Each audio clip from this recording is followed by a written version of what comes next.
Hey, welcome to the Speak for Yourself podcast. This is the very first episode. My name is Casey Denton, and I will be your host. And we are so glad that you're here.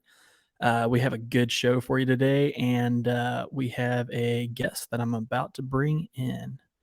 Let's see if we can get him in here. Like you just lied to these people on your very first episode. There he is. That this What'd I is say? a good show. There's no chance this is going to be a good show. Don't No, start terrible show. lying to these folks. Well, how's it going, man? Pretty good, man. Pretty good. I spent the week drinking too much coffee and staying up late, doing a lot of the things that I used to hate, that type of thing. Yes, love a throwback. Mm. For those of you that don't know, I had a very short-lived music career. Let's see. Can you hear this? Very faintly. I wouldn't say faintly. I can hear it in the background. Okay. Is it loud? Yeah. No, we don't want it to be too loud. Let's do that. That should be better. A little background music, set the mood. You know what I'm saying? Oh, all right. Are we about to snuggle? Digital snuggle? We might. Hey, so this is actually episode 1.2. Nobody knows this, but this gentleman, Cheese, and I recorded an hour's worth. I guess it was last Saturday night. Yeah. And his audio didn't come through. His video did, but his audio didn't. So now we are running new software or a new broadcasting software, and everything looks good to go. And the same number of people saw it as if everything had worked perfectly. And that number is 0. 0. But we also didn't go live then, so that's pretty good. So we also tried to shoot last night, and you had cut your finger. How is that finger, sir? Bad. You know what? I super glued it, and it's let's see how it shakes out. I haven't worked out yet today. So how did it happen? You were building model tanks, is that correct? I was building a model tank because. Did you have an X-Acto knife that you? Yeah, and I had just opened a brand new one, and I felt it slip, and I didn't want it to hit one of the dogs, so. Oof. I did the Christian thing and stuck my hand out to protect the little creature. And the finger lost the battle. Yeah, my finger definitely. It's just gushing blood. It was, yeah. I wrapped it up in some gauze and then used a like one of those DeWalt clamps to clamp it shut until it stopped. And as soon as it stopped, I went ahead and super glued it. Super glued that bad boy. Yep. But like I said, I haven't worked out yet today, so that thing could. Well, I'm with you there. I didn't know if I was going to work out during my son's nap, which is now, or after he went to bed. And whichever one of the podcaster that we didn't do is, going to be the workout time for sure. Well, I don't have any young kids, so I'm a little more free. In fact, based on where I've got this thing posted up, it actually looks like I might be filming this from a mental institution, including the fact that I'm wearing a luchador mask. So yeah, let's talk about that. So your name is Cheese on here, but I think I'm going to call you Nacho, just for the Nacho Libre references. Okay. I feel that. Well, I've never actually seen that movie for a guy who loves. Are you kidding me? Not dead serious. For a guy who loves comedy and professional wrestling, and I just think luchador masks are cool. Buddy, it's right up your alley. No, you're going to be wanting to call yourself Nacho after that. No, probably not. Our mutual third, who should be on here pretty soon, he also loves that movie. Oh, really? Okay. Yep. So we can't recommend it highly enough, I don't think. All right. Well, I'll give it the old college try. Yeah. So let's explain to the audience who may or may not be listening later why you're wearing a luchador mask. Well, like I said, I always think that they're cool, and I'm not 100% sure that I'm super fired up about the internet having my face out there. But more importantly, I don't know what my work likes, so I can't imagine that we'll get into anything too crazy and controversial here. We're pretty straight. Well, it's better safe than sorry. Yeah, for sure. Not all of us are self-employed, you son of a gun. Yeah, we're maybe not today, but maybe we're gonna get into some topics that probably won't jive well with corporate America. And if you're at a corporate job and you speak out against these things, you do run the risk of losing your job or being socially canceled or however you want to put it? I think I worry less about that. I mean, I think that is, if we're being fair, that is, maybe 20% of the reason. But I don't necessarily like the idea that if I say something now that is totally fine, and in 10 years, once society has collapsed, I don't want to be on somebody's get 'em list. You know what I mean? Yeah, sure. That's pretty valid. Yeah. You have comedians that said things 10 years ago, and now that the culture has changed, people come after them for things that they said 10 years ago. It's ridiculous. Well, here's what I don't want to have happen. I don't want my wife to be out of town, and for some guy not to have liked something I said on the internet, and him sneak in the back door while I'm trying to make a cocktail. And then when the police show up and I open the door, that gentleman then bashes me in the head with a hammer, and then everybody acts like that's totally normal. I don't want that. Man, that sounds familiar. Yeah, you know what? Who knows? It's something like that happened recently. I think it's very recently. Unlike Mr. Pelosi, I don't sleep in my underwear plus a button-down shirt, so that dash cam footage or body cam footage is going to look way different. Jeez, I still don't know what to think on that. No, I don't. There's definitely some. We'll never get the whole truth, right? No. But whatever that was, plausible deniability is the game there. Oh, for sure. I can't tell if Paul Pelosi might be my hero, actually, after that whole thing breaks out. If some mental patient, and this guy, regardless of what his motivations were, let's be honest, Hammer Guy is a mental patient. There's nothing on the planet that can justify sneaking into somebody's house with a hammer, right? This is pretty weird. But being calm, cool, and collective, and being like, I know the police are on the way, I better make a cocktail. It's pretty well, it was like a full one, wasn't it? So it's yeah. like he made it after the guy was in there. Yep. It's just like, hold that thought. I need to make a drink for this. I'm a big fan of that. I am a big fan. Yeah, it was interesting that he was completely hammered and also kept his cool. And that's assuming we're taking this story at face value. And I think at this point, until something else comes out, I think that you almost have to take it at face value. Like it's so weird on its face. It's not like if somebody were to make it just as it is without any background, if somebody were to pitch that as a movie script, everybody would just say something to the idea of that's too unrealistic. We're not making this movie. You know what I mean? Yeah. So I think we have to take it as what we see is what you get. It was interesting watching that story develop because they withheld so much information and body cam footage from the get-go, and it kind of allowed theories just to run rampant. And I think that's also kind of like part of the game, you know? Oh, I think that whoever they are, however you define they, the media, the powerful, the rich, whatever, benefit just as much as from the truth or the lie as they do the theories that people come up with around it, right? Like, the truth will be powerful. Whatever lie that they can get to stick will be powerful. But then every one of those lies or theories that comes up in the wake of it is just as important to the zeitgeist. And I hate that I just used that word in a coherent sentence. But you run into these. Look at the Kennedy assassination or 9/11, or even to a certain extent the pandemic. I think that the truth is going to be one thing and probably pretty damn boring, right? But I think that the government loves the idea that people think that it's as powerful as it is, right? When you look at something like the Kennedy assassination, or you look at faking the moon landing, or or 9/11, you're thinking about these things as some extremely powerful people cooked this up and made it happen. But when was the last time we successfully hoodwinked anybody in this country? Like we knew that SCOTUS was gonna squash Roe v. Wade 3 months before it happened.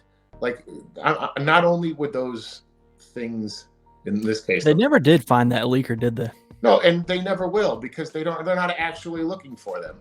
Yeah, correct. In fact, part of me thinks whoever's the team looking for them has just as much chance of being the leaker as the people they're investigating, right? It's like that meme. Every time you see a officer involved incident, there's a picture of the guy from The Simpsons, the chief from The Simpsons, and it says, "We've investigated ourselves and cleared us of all wrongdoing." I mean, please, that's just what it is. And I think that the government, certain people within the government love the idea that we are so scared of them that we think that they could pull off that type of nonsense. Yeah, and I think they're also in the business of letting, conspiracy theorists, for lack of a better term, put their own foot in their mouth. Oh yeah. So they purposefully withhold information that they may have and just let the theories run rampant, because it also discredits those people and makes them look bad. And so whenever they do get something right, people are less likely to believe it, even if it is true, because they've already, Or worst case scenario, you have to sue somebody, or there is a lawsuit of somebody, like we saw with Alex Jones, who I don't particularly care for. I definitely think he should be allowed to say what he wants to say. I'm not a huge, the stuff that he specifically does with the intention of being funny and being satirical. I'm like, all right, I can get that. That's funny. But the 90% of his stuff is just a bridge too far for me. But regardless of whether or not he was guilty or innocent or whatever, you are not going to find anybody in the country who didn't already either hate or love that guy. And it seems to be split right down the middle. And you wouldn't even have to ask about Alex Jones when you're trying to seat a jury. I think you could ask something like, what's your opinion on vaccines? What's your opinion on masks? What's your opinion on freedom of speech? And the people who respond one way are going to lean towards a political party that likes Alex Jones, and the people who respond one way are going to against it.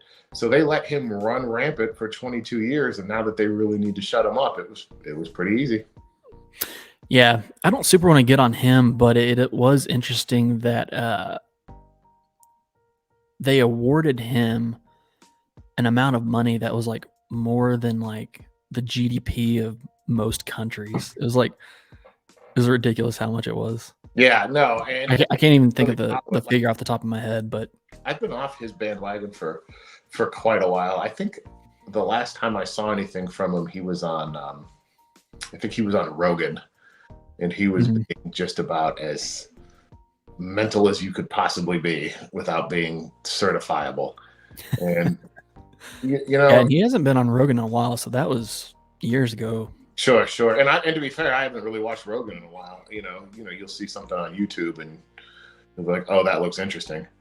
Yeah, but I do catch Rogan every once in a while. I don't watch Alex Jones, but I just hear through the grapevine or the Twitter sphere of what he's doing or what's going on with them. Sure. And 2.5 hours for any kind of a podcast is a slog, and that's about the bare minimum you're going to get out of a Rogan show, right? He's doing like the mega, and hey, look, that's great format. When I was in college and there was 3 hours in between classes and I didn't necessarily want to drive home, it was great, right? But I've also grown up a lot since then too, so I'm like, all right, I get it. So, no beef on Rogan though. He seems like a nice guy. I'm not one of these people who are anti him. Again, you should be able to get up there and say whatever you want. Well, I think long form conversation and long form media is kind of fixing some of the problem. Sure. Because with regular legacy media and all this like clickbaity stuff, you had 30-second clips, and then you had 30 seconds of commentary on it, and that was it. You didn't really get any nuance. You got things along the party line. And I think we actually covered this on our failed first attempt at a podcast. But media, specifically the news, has become like the pop music of our generation, right? It's instead of Britney Spears or New Kids on the Block or even the Beatles making something that entertains you enough to wait through the next soap commercial on the radio, you are having the same effect. Somebody's going to say something just irritating enough that you're going to want to watch through the commercial break and see daytime catheter commercials, because that's what's on news media, so that you can come back and hear some other idiot say something. And the problem is and I just did it myself. I referred to them as idiots, but you and I both know those people aren't idiots. You and I both know those people are playing the long game because we're watching. People are watching. They're getting paid for it. If you think that that's their opinion or that they only have a 3-minute view of the world, you're pretty crazy. And at the end of every show, which they're on, they get their plugs. Oh, hey, if you liked that 3-minute thing I just said, don't forget to buy my book. Don't forget to subscribe to my podcast. So really, it is becoming a filler for commercials and not the other way around. And don't get me wrong, we're heading that way too. If you think for 1 second that if you have a successful podcast in a year, if Tide and I don't know, shit, I'm looking around my room for stuff. Nike wants to advertise on your show, you'd be rolling over so fast to read those reads. It's not even funny. So I get it. That would be something, hearing me read ad reads. Oh, sometimes I don't even know if you can read. So, so I get it, but it's still a problem. Hey, we have a comment from a viewer already. Let's see if we can display that. Oh, this is gonna be amazing. Is it you? Oh, it's our boy. Oh, all right. E. Molina. There you go. We got Thanks, one. E. Love you, buddy. Yeah, I'm indifferent to you, leaning towards love. But well, let's go to our first story. I'm gonna let you pick your poison. So we have two things. We have the air balloon, and then we also have the pistol braces. Oh, I'm in love with the air balloon, but I mean, you know, guns are my thing. So I feel like we have to hit both, but I am in love with this air balloon story. Well, let's start there because that's kind of the hot story of the week. This might be my favorite thing to ever happen. This is the biggest. Well, hold on. Oh, let's see. I go to.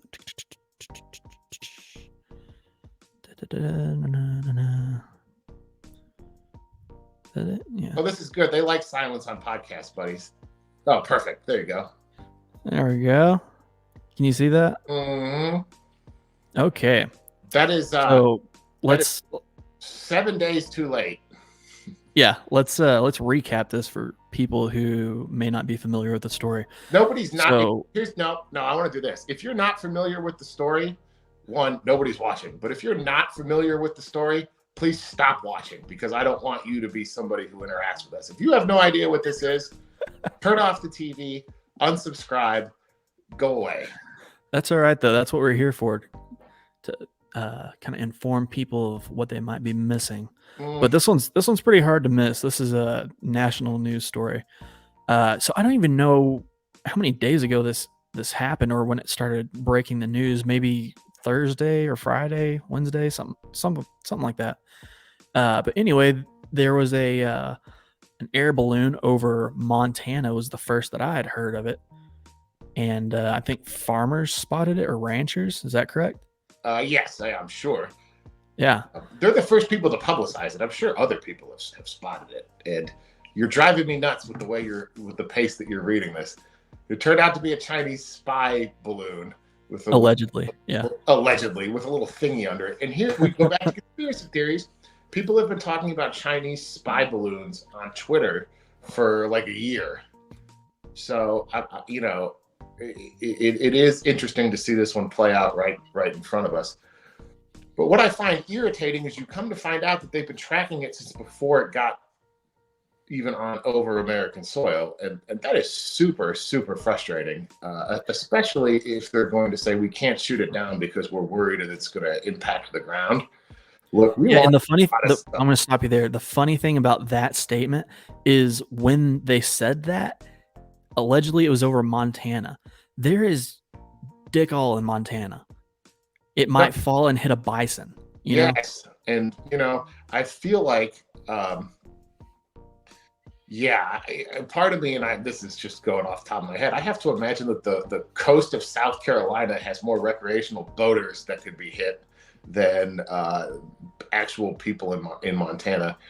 Yeah, for sure. And think about how much stuff we launch all the time. We have planes taking off from major metropolitan areas. We launch rocket ships. We launch satellites. Elon Musk's thing is happening. we clearly don't care about the risk of something falling down on people all day long, right? So, yeah. And I'm a little weirded out that we didn't have something in play to catch that, right? Like, well, I refuse to think that the United States government did not catch this until it was over Montana. Oh, of course not. They absolutely right. They're tracking it the whole time. And part of me wonders if maybe there's some sort of counterintel. Again, we'll never know anything, and the truth is always super boring. Maybe that really. Honestly, it could be a CIA and not Chinese. I mean, sure, maybe, but I think the CIA has the damned common courtesy to spy on us from outer space. Well, you'd think so. Yeah. And monitoring people's phone calls and things like that.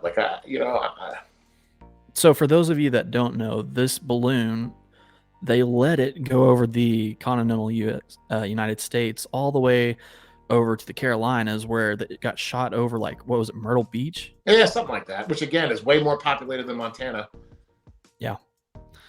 And apparently in Montana, there's an Air Force base where a bunch of missile silos are. So, I mean, it makes sense that it would go over there if it was Chinese, or if we're being led to believe it was Chinese. Yeah. But yeah, I don't know what to think of this, because you have a couple of things that could be being measured by the Chinese, if it is in fact Chinese. One is our political response to it, and another is like the military response, as in, are they going to shoot it down immediately? How far is this going to get in before they take action? Will they even have the political willpower to take action? You know what I mean? Yeah, well, part of me wonders if we weren't able to grab. First of all, there's a chance, obviously, that thing up there's a dummy, right? That balloon, like you said, is just to see what we're going to do, and it's not going to be distributing any information back to China. Yeah. But that is definitely an interesting thought. But let's say it is. Let's just say it's transmitting data as it. If you think we're not grabbing that data, like, maybe there was debate. I would like to give the government, as much as I hate to do this, I would like to give the government the benefit of the doubt and say maybe there was something to learn watching it take its path. I mean, if you believe in the sovereignty of our government, or not the sovereignty, but the legitimacy of it, you would think that if you're not inclined to believe that, then, you can draw some other conclusions. I still think that we could have had a way to capture that as opposed to just shoot it down. And part of me wonders if they're not shooting it down over the ocean so that it's harder to recover the pieces. See, I was thinking the opposite. I thought it'd be easier to recover the, that thing that was hanging down below the balloon. I thought it'd be easier to recover it in the ocean, or maybe it's like a softer landing, something like that. Oh, maybe it's not as, maybe, who knows? But then you got to deal with sharks, bro. Come on. Yeah, you don't want to fuck with sharks. No. Or that gentleman from the newest Black Panther movie. He lives down there somewhere. Is that Jordan? What's his name? Mm-hmm. Michael B. Jordan. No. The newest Black Panther one where they're fighting the dudes from underwater. Oh, I haven't seen it. Oh, it's good, man. I really like that one. The first one's my favorite Marvel movie, hands down. Really? Yep. The first Black Panther was your favorite Marvel movie? Yep. Okay. I know that's might be unpopular with stuff like Endgame out there, but yeah, I liked it, but I felt like they wrote it as filler, and I think that the character was cool enough to where they could have done more with it, right? Like, so some of my coworkers are not huge Marvel fans. They catch the big ones, right? And of course, Marvel goes out of their way to market them as they're all going to be big ones. Yeah. But basically, they just do the Avenger ones. And for the most part, they can follow along, even though they don't do the subsequent films. We all went out to watch Black Panther, the first one, and most of them were lost. They were like, "No, who's this dude?" And how, you know what I mean? So, I thought it was good, and I enjoyed it, but I do understand some of the people who did. Are you more of a Marvel or a DC guy? For the books, or either. I'm probably more of a Marvel guy for the books. You know what? I'm actually probably a Marvel guy for both. You're talking about books or comic books? Comic books, yeah, for sure. I go back and forth, and I think right now DC probably has the leg up. I gotta be honest with you, all printed material for the big two comic books pretty terrible right now. Yeah. Movies wise, Marvel is just blowing it out of the water. I'm pretty impressed with those, and I get where some people like to say that it's not cinema, right? It really is the same formula, but God Almighty, is that not entertaining? I don't really follow comic books, but I hear they're going woke. Is that your experience with them? I mean, they've always been woke. Oh, have they? Yeah, I mean, when I was a kid, I learned about AIDS and civil rights and a lot of that stuff. The things that drove me to history, really in general, to do a little bit more research and kind of see were comic books, right? Cool.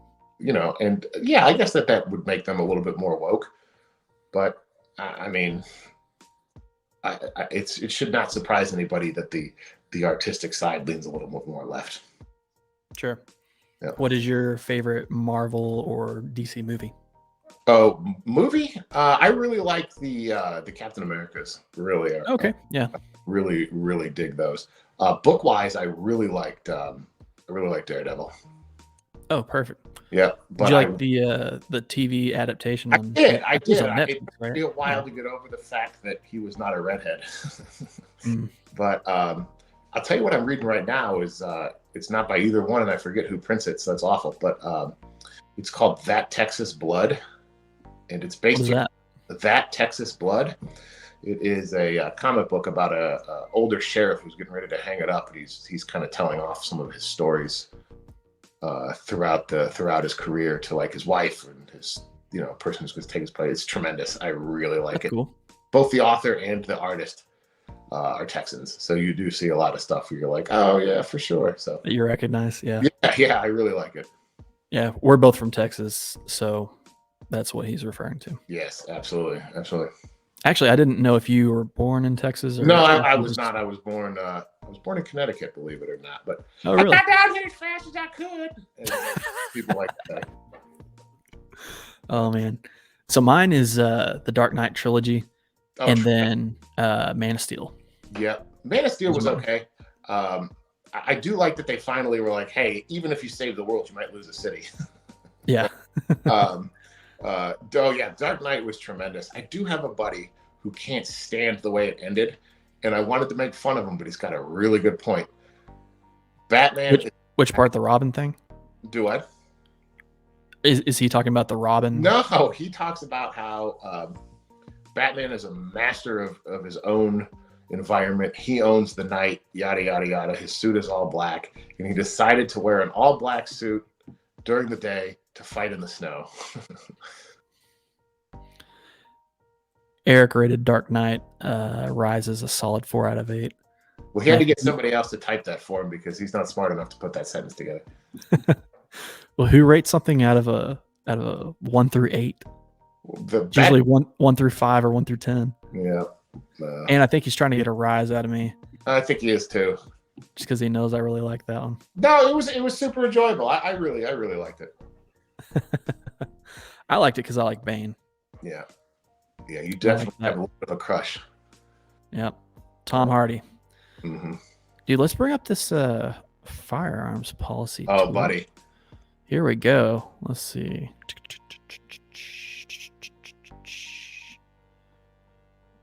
Let's get it up here. Not that one. This one right here. All right.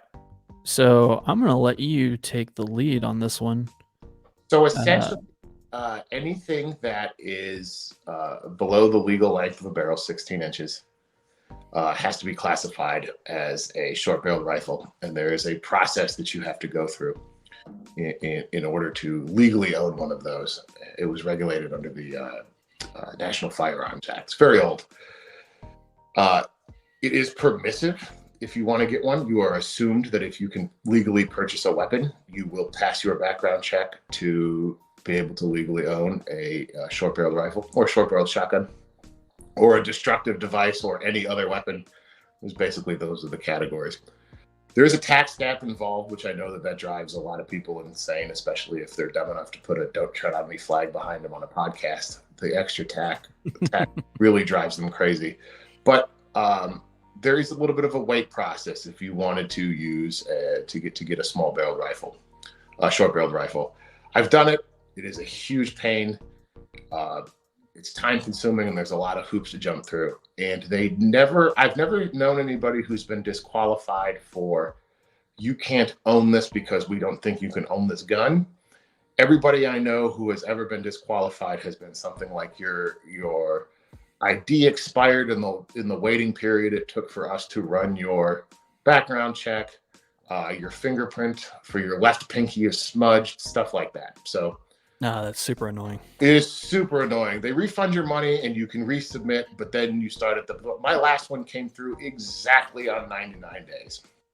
Yeah, you start that whole cycle over of waiting. Yeah, you do. And now there's definitely a secondary wait on that. Now I handle these things a little bit differently. I waited until all the paperwork was done and my gun was stamped to actually assemble it, right? So it really sat there as a pistol until the paperwork came through, and then I ordered the parts. So not only did I wait 90 days for the process, but another 30 or 40 days for all of the rest of the stuff to come in, okay? Hey, so for the audience, why don't you differentiate short-barreled rifles and braced pistols or pistol braces? Well, that's what I'm going at. So there was something that came out in the early 2000s where you can have what is essentially an AR-15 pistol. That is an AR-15. I've seen some that are other platforms, but that's the big driver because let's be honest, the most commonly purchased gun in this country is the AR-15. This started as something to help disabled shooters fire, right? You might not be able to shoulder a weapon or you might not be able to hold a pistol at full force. So it looks like a buttstock, but at the end, what it does is it has a little attachment that goes around your forearm and allows you to hold it. I've never liked them, right? I think that they're great for the people who are disabled and who need them. But for me, first of all, I'm not a big AR-15 guy in the first place, as you know. So I've never really had a rifle that I thought would benefit from it. But did you just boom my weapons choices? Yep. Ugh. But although I do know what you own, and I do approve of that. You know a fraction of what I own, so shut your mouth. So anyway, if you have that pistol brace, it doesn't count as a rifle. It still counts as a pistol. Well, the ATF several times over the years have said that those were perfectly legal. You're not breaking the law by using them. It even got to the point where the ATF said, dude, if you guys want to shoulder those things, you absolutely can. And then all of a sudden, they told us, hey, you have 120 days to register those things. We are retroactively calling them short-barreled rifles, and we are retroactively forcing you to register them. Uncle Sam was kind enough to say, hey, if you register these things within 120 days, we are not going to charge you that tax stamp. But we want to see a picture of it. How kind of them. Oh, how kind of them. It really bugs me. I think that there's something like 14 million of these in the country right now. And those are ones that were sold as braced pistols, not necessarily counting people who have made them later because they were told that they could. This would be the same in my mind if this is as ubiquitous as if the government came along and said, on May 18th, ibuprofen is illegal. And if you are in possession of ibuprofen, you are in trouble. Now, I need to be 100% clear here. I think pistol braces being used by people who are not in needs of them is really dumb. I really don't like them. They bug me. They're uncomfortable. I've shot them before. I just don't care for them. But I'm also coming from a position to where I can afford to do the tax stamp and I have time to do the paperwork when I want a short barrel or rifle, right? And I do understand that the government's point is you were using these as a workaround to make a short barreled rifle. Yeah, that's probably true. That's 100% true in most cases. The problem is it's not should not be the government's business as to what I own in terms of weaponry. especially if they've already claimed that they are perfectly legal and need no extra step. I feel the same way about bump stocks. I think bump stocks are stupid too. That being said, if you think that you need a bump stock to be safe and to protect yourself and your family from whatever you are afraid of, you should have the right to do that. While we're on bump stocks, let's remind some people or inform some people who banned bump stocks. The ATF banned bump stocks. Under who? Oh, it was under Trump. That's something else we're going to get at here. Is there is no pro-gun? There is no longer a pro-gun party. I'll pull the wool over people, or I will unfleece people. I'm a Democrat, and I've been a Democrat for as long as I can remember. And I am more pro-gun than most people I know. And some of the people who I know who are the biggest FUDs on the planet are Republican idiots. So there is no one party with a claim to the Second Amendment. It belongs to all of us. And if we don't all defend it, we're all going to give it up. Yeah, exactly. It is important to say that they've overturned that bump stock ban. I could almost understand. I wouldn't like it, and I still think that it would need to be challenged.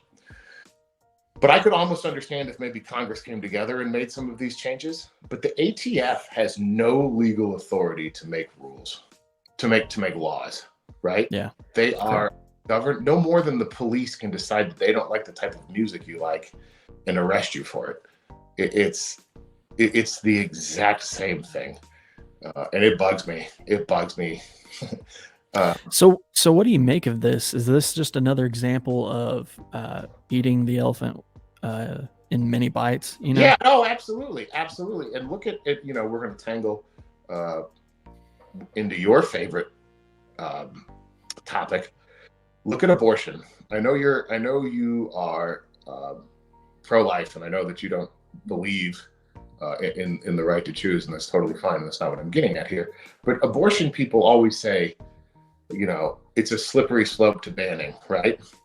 Well, we didn't start out by banning abortion. We didn't start out by taking away 100% the right to choose. We started by saying, oh, okay, well, now you've got, you know, the first three, by putting a time limit on it.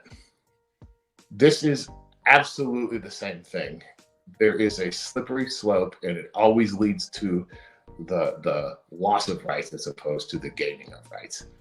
Now, the bump stock ban didn't last. It's been overturned. Funny statistic, of all the bump stocks that were in the country, they were given the option to register them. Something like only 120 were registered. So people pretty roundly told them to not. But no, it does bug me. It's going to continue to be a problem. People act like if we overturn this one, it's just going to go away. It's not. There'll be something else that they try to shove down our throats. And I don't like that it puts me in a position to defend things that I think are stupid, right? Like, I don't think about, like, of all the stuff that you could spend money on, a bump stock should be like the last, you know? Yeah, I mean, it's inaccurate. So yeah. I don't know why you'd want one in the first place, but yeah. Just to make cool YouTube videos, I guess. Yeah, you know, I really can't. That's exactly what it boils down to, right? And the big push to ban those is because that mental patient, talk about conspiracy theories, who did that shooting at the Las Vegas country music thing, was pretty heavy on the bump stocks. But again, man, you can go down a rabbit hole. That guy. Yeah. But it is interesting to think of something that is. I can't think of any time other than that I had heard the word bump stock on TV. I don't. And yeah, that was the first and only time that I've ever heard of it. I don't remember they've been around for as long as I've been into guns, and I don't remember hearing another crime being committed with a bump stock. So just because this one guy, you know, did something dumb and evil, we got to ban the rest of we got to ban him for everybody. So yeah. I don't know, man.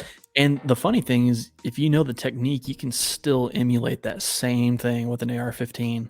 Oh, at 100%. But it's hip fire, first off. Is it hip? Yeah, I think it's. You gotta have it down, I think. I guess technically, if you had a strap somewhere else, you probably could. I'm sure. Yeah. But either way that you do it, wildly inaccurate. Yeah. So there's, you know. no point in it unless you're just trying to be cool or make a cool video sort of thing. Yeah. So no, I think that this country behoove the ruling party in this country, and by that I mean politicians in general, not a political oligarchs for sure. They want the Second Amendment gone. They want the right to defend yourself to be gone. Yeah, for sure. Absolutely. So, and you see that in blue states a whole lot. It's probably been 9 months or something around there where in New York City or New York State, I think it's city, you had a guy that had a bodega and he's defending against someone else, and he killed the aggressor. Yeah. And then they threw him in jail for a while until public outrage was so much that they just couldn't ignore it anymore. And there was no opportunity for that guy to retreat, right? No. Like there is no. First, I think there's one person watching, so sir, thank you for watching. But here's the best thing you can do if you are serious about defending yourself and you're protecting yourself. Walk away. Oh yeah, 100%. Get away from anything that can be a problem. A break in contact is what you need to survive 95% of the time. And I just made that statistics up so you know it's true. Like the works 100% of the time, 60% of the time. Yeah. What is that? There was zero chance for that old man to leave, right? Mm-hmm. And oh God, that was awful. I would hate to be in a situation where he was literally kill or be killed. And boy, he found out when he was. Did not do him any favors after that. No, of course not. But it's bothersome. Like, yeah, I really have an issue with that. I think it's in New Jersey was the state that was being used as an example, but they don't have the castle doctrine. So if someone was to break into your house, you can't stand your ground and defend your home. You literally have to leave. Yeah. I know that there's a couple of those. I know somebody who had a defensive shoot in a state that didn't have either, right? Not a duty to retreat, but didn't have the castle doctrine. And this was a good shoot. It was a good shoot, but it was borderline, right? They were like, "Hey, we still have to do due process here." The person was found innocent, but still cost them like $65,000 in legal. Actually, I don't even think it went. I think they just did. I think he just had to get a lawyer and do a whole lot of legal mumbo jumbo before they were like, "Oh, okay, we're not actually going to go forward with trial." Now that I think about it. And when I say I know this person, it is so tangential. It's like worked in an office with a guy who worked in an office with a guy who was. So I met him once. So I wonder in that case if the state has to pay your legal fees if they cost you that amount of money up until that point, but then don't take it to trial. Unless you're Ukraine, the federal government is not in the business of handing out. So, yeah, no, that's true. Yeah. So, no, I have. Well, I think I just said federal government. Obviously, a case in the state is not a federal case, but my point remains the same. Even less money for them to hand out. So, no, I would have to. Well, let's move on to a new story. Let's see here. I'm going to do a funny one. Okay. Well, how about you just tell the story, and if it's funny, I'll let you know. Hold on. Here we go.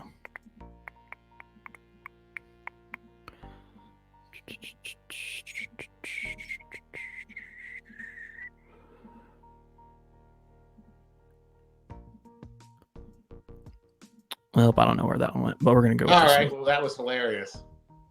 Oh, here we go. What do we got? Look at this.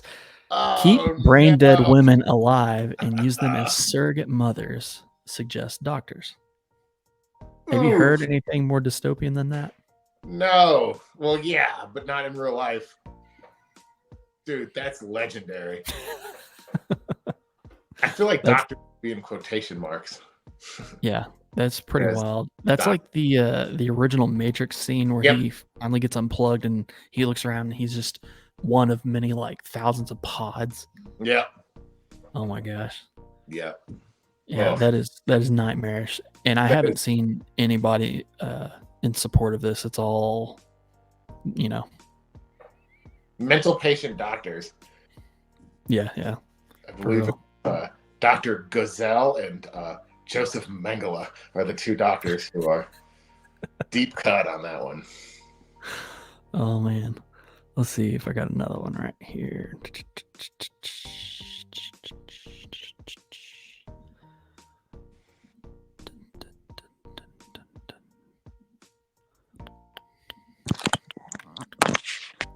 I thought this one was interesting. So, government making a dairy farm in southern Ontario dump 30,000 liters of milk because they've gone over quota. So, we're going to be starting kind of a series that we keep up with here called The War on Food. And I think this is just the latest of government overreach. Why has everything got to be a war on something? Boo! Your names. Boo! Lack of a better term. Oof. Yeah, so what do you think about this? I mean, I think any country that uses liters to measure milk is inconsequential. They're America's hat, and they should shut up. Fair enough, my man. Yeah. Fair enough. Mm-hmm. Let's see what else we got. Milk comes in a gallon, a half gallon, and a pint. And if you don't like that, you should have. You know what? I don't even have anything funny or cohesive to say. That stinks and it bugs me.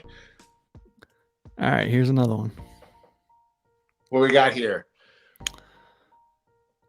So this one's a little bit older because I think we might have talked about it on the last attempt to podcast. Mm-hmm. But yeah, so there's a chicken farm where 100,000 hens died in the fire. And that's on top of eggs already being hard to come by and overpriced. The life expectancy of a hen anyway. I don't know, but how